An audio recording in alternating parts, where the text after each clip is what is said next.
बिस्मिल्लाहिर्रहमानिर्रहीम, अस्सलामु अलैकुम। डियर स्टूडेंट्स, वकार अरशद आपका बायोलॉजी टीचर। कैसे हैं आप सब? उम्मीद है खैर आफियत से होंगे। डियर स्टूडेंट्स, आज का लेक्चर क्या है, किन टॉपिक्स पर मुश्तमिल है, आइए डिस्कस करते हैं और मूव करते हैं इसके लिए व्हाइट बोर्ड की तरफ।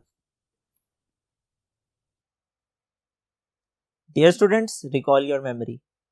प्रीवियस लेक्चर में हिस्ट्री ऑफ क्लासिफिकेशन को हम डिस्कस कर रहे थे। हिस्ट्री ऑफ क्लासिफिकेशन में हमने डिस्कस किया दुनिया में सबसे पहले क्लासिफिकेशन पे काम किया यूनानी फलसफादान जिसे एरिस्टोटल या अरस्तु कहा जाता है उसने। अरस्तु ने जानदारों को दो ग्रुप्स में डिवाइड किया, एक को प्लांट का नाम दिया, एक को एनिमल का नाम दिया। हमने डिस्कस किया अबू उस्मान उमर अल जाहिज को कि जिन्होंने सन 700 में 350 जानवरों की स्पीशीज पे काम किया, चूंटियों की जिंदगी पे काम किया। इसी तरह से 1172 में इब्न रुश्द ने अरस्तु की एक किताब डी एनिमा जिसका मतलब है ऑन दी सोल, उसका तर्जमा किया। जिंदगी पर यह किताब लिखी गई थी। हमने डिस्कस किया कैरोलस लिनियस के बारे में। ये एक स्वीडिश साइंटिस्ट था और इसका अहम काम ये था कि इसने बाकायदा क्लासिफिकेशन पर पहला कदम उठाया और नेचर को 3 हिस्सों में तकसीम किया, मिनरल, वेजिटेबल और एनिमल। इसने जानदारों की साइंटिफिक नेमिंग का सिस्टम वज़ा किया जिसे बाइनोमियल नोमेनक्लेचर कहते हैं। हमने डिस्कस किया ऑगस्टस रेविनस को, जॉन रे को, टॉर्नी फोर्ट को और एंड्रिया सिजलपिनो को। ये मुख्तलिफ साइंसदान हैं जिनकी कंट्रीब्यूशन के बारे में प्रीवियस लेक्चर में हम डिस्कस कर चुके हैं। अब हम फर्दर हिस्ट्री को डिस्कस करते हैं। आइए देखते हैं। Two kingdom system. Dear students, two kingdom system की बात की जाए, इसमें जानदारों के दो ग्रुप बनाए गए, एक को प्लांटी और एक को एनिमेलिया का नाम दिया गया। प्लांटी की बात की जाए तो प्लांटी में जितने जानदार रखे गए वो ऑटोट्रॉफ थे।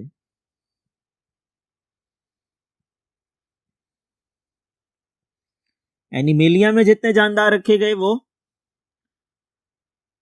हेट्रोट्रॉफ थे।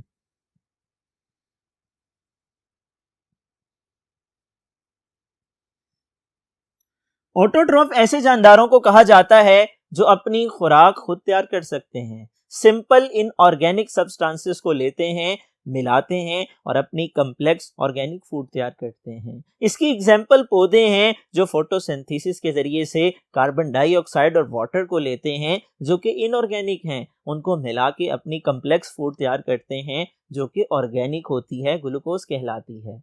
डियर स्टूडेंट्स, प्लांटी के अंदर ना सिर्फ प्लांट्स को रखा गया बल्कि फंजाई, एल्गी और बैक्टीरिया को भी रखा गया, जबकि एनिमल्स के अंदर उन तमाम जानदारों को रखा गया जो हेट्रोट्रॉफ थे, अपनी खुराक खुद नहीं ले सकते थे, दूसरे जानदारों को खाकर खुराक का जरिया बनाते थे। ये पहला वज़ा करदा निजाम था गिरोहबंदी का, क्लासिफिकेशन का, जो कि एरिस्टोटल का दिया हुआ था। इसमें कुछ ऑब्जेक्शंस थे, इस पे कुछ एतराजात थे। वो क्या थे, आइए देखते हैं। ऑब्जेक्शंस की बात की जाए, नंबर 1, युगलीना। कुछ जानदार ऐसे थे जो कि युगलीना लाइक होते हैं। युगलीना लाइक ऑर्गेनिज्म में कुछ फीचर्स प्लांट की तरह के होते हैं, कुछ फीचर्स एनिमल की तरह के होते हैं। प्लांट्स की तरह इनमें सेल वॉल पाई जाती है और एनिमल्स की तरह ये हेट्रोट्रॉफ होते हैं, अपनी खुराक खुद नहीं बना सकते हैं। डियर स्टूडेंट्स, ये ऐसे मुनफरिद जानदार थे कि जो ना प्लांट्स में आ सकते थे ना एनिमल्स में आ सकते थे। इन दोनों किंगडम में इनकी जगह नहीं बनती थी और ये टू किंगडम सिस्टम इसको एक्सप्लेन करने में नाकाम था। नंबर 2, प्रोकैरियोट्स और यूकैरियोट्स में डिफरेंस। रिकॉल योर मेमोरी, हम डिस्कस कर चुके हैं, दो तरह के सेल होते हैं। प्रोकैरियोटिक सेल की बात की जाए तो प्रोकैरियोटिक सेल साइज में छोटे होते हैं, सादा होते हैं, इनमें डबल मेम्ब्रेन बाउंडेड ऑर्गेनेली नहीं होते हैं। यूकैरियोटिक सेल की बात की जाए, साइज में बड़े होते हैं, पेचीदा होते हैं, इनमें डबल मेम्ब्रेन बाउंडेड ऑर्गेनेली पाए जाते हैं। डियर स्टूडेंट्स, इन दोनों में फर्क को ये टू किंगडम सिस्टम एक्सप्लेन नहीं कर पाता था और ये उसकी दूसरी नाकामी थी, ये उस पर दूसरा एतराज था। आइए तारीख का मुतालिया करते हैं और देखते हैं किस तरह साइंसदानों ने इन एतराज़ात को दूर किया और टू किंगडम से थ्री किंगडम, थ्री किंगडम से फोर किंगडम और फोर किंगडम से फाइव किंगडम सिस्टम को वज़ा किया। डियर स्टूडेंट्स, 2 किंगडम सिस्टम के बाद 3 किंगडम सिस्टम।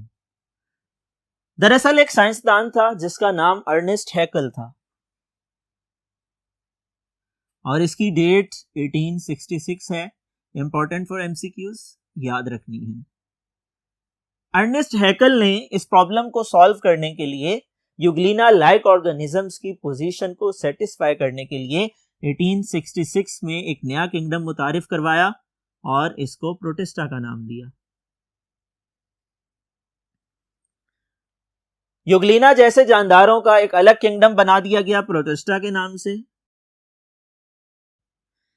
और इस पे जो ऑब्जेक्शंस थे वो क्या थे? स्टिल अभी भी प्रॉब्लम्स मौजूद थे, अभी भी कंफ्यूजन मौजूद थी, और वो क्या थी आइए देखते हैं। Number 1, fungi. डियर स्टूडेंट्स, इस किंगडम के मुताबिक फंजाई को प्लांट्स के साथ रखा गया था, जो कि सरासर गलत है। फंजाई की सेल वॉल बी होती है, प्लांट की सेल वॉल बी होती है, लेकिन फंजाई की सेल वॉल काइटिन की होती है, ये केमिकल का नाम है, जबकि पौधों की सेल वॉल सेलुलोज की होती है। सेल वॉल है क्या? सेल की हिफाजती दीवार है कि जो पौधों और फंजाई के सेल में पाई जाती है। इन दोनों की केमिकल कंपोजिशन को स्टडी किया जाए, पौधों और फंजाई की सेल वॉल मुख्तलिफ केमिकल्स की होती है।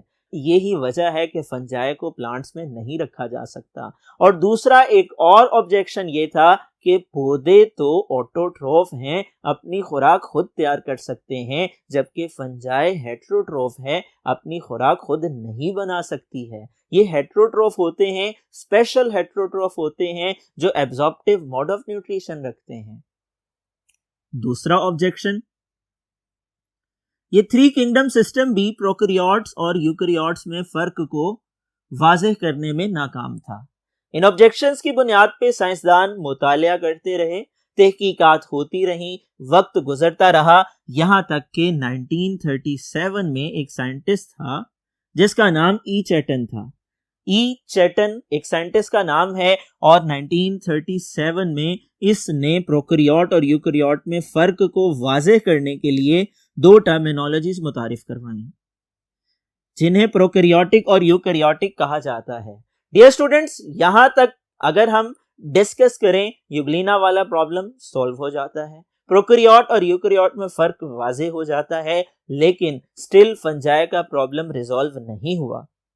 रॉबर्ट विटेकर एक साइंटिस्ट था और इस साइंसदान ने 5 किंगडम सिस्टम मुतारिफ करवाया, और 2 बुनियादों पर। Number 1, level of organisation.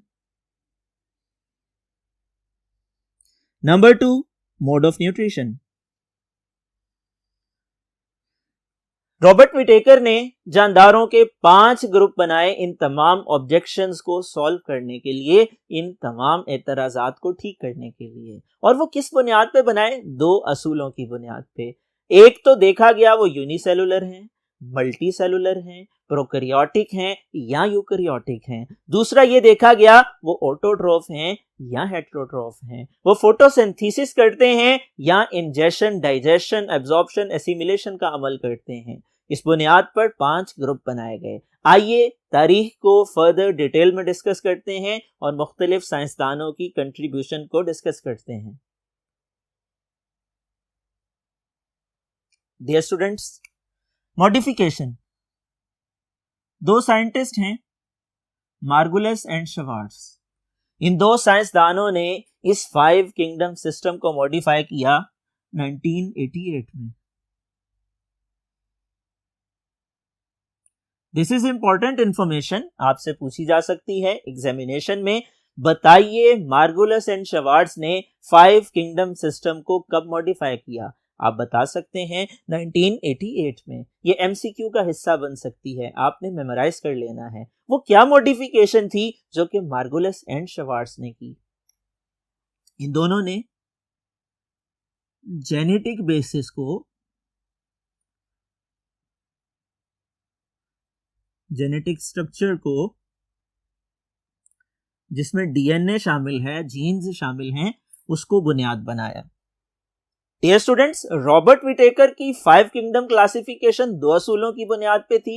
वो सेलुलर ऑर्गेनाइजेशन की बुनियाद पे थी और मोड ऑफ न्यूट्रिशन की बुनियाद पे थी, जबकि यहाँ पर मॉडिफिकेशन करने वाले मार्कुलस एंड शवार्ट्ज ने एक तीसरी बुनियाद मुहैया की, एक तीसरा प्रिंसिपल ऐड किया और बताया कि इसको भी बुनियाद बनाना चाहिए। क्लासिफिकेशन के दौरान जेनेटिक स्ट्रक्चर को भी स्टडी करना चाहिए, उसमें रिजेम्बलेंस को भी देखना चाहिए, उसमें डिफरेंस को भी ऑब्जर्व करना चाहिए, उनकी डीएनए और जीन्स का भी मुतालिया किया जाना चाहिए। ये 5 किंगडम सिस्टम जानदारों को किन 5 ग्रुपों में तकसीम करता है, आइए देखते हैं। नंबर 1 मोनेरा, इसमें तमाम प्रोकैरियोट्स को रखा गया। नंबर 2 प्रोटिस्टा, इसके अंदर प्लांट लाइक, एनिमल लाइक और फंजाई लाइक ऑर्गेनिजम्स को रखा गया। नंबर 3 फंजाई, जितने भी फंजाई थे जो कि special absorptive mode of nutrition रखते हैं, जज़ब करके खुराक लेते हैं, गले सड़े मादों के ऊपर उगते हैं, उनका अलग किंगडम बनाया गया। नंबर 4 प्लांट्स और नंबर 5 एनिमल्स। ये 5 ग्रुप हैं जिन्हें 5 किंगडम सिस्टम में हम डिटेल में स्टडी करते हैं। रॉबर्ट विटेकर ने ये सिस्टम वज़ा किया, मार्कुलस एंड शवार्ट्ज इसमें जिद्दत लेकर के आए, इसमें बेहतरी लेकर के आए। डियर स्टूडेंट्स, इन 5 ग्रोहों में जो जानदार मौजूद हैं, अगर हम इनको डिटेल में स्टडी करें तो ये सारे प्रोकैरियोट्स हैं और बकिया चारों किंगडम में मौजूद जो जानदार हैं वो यूकैरियोट्स हैं।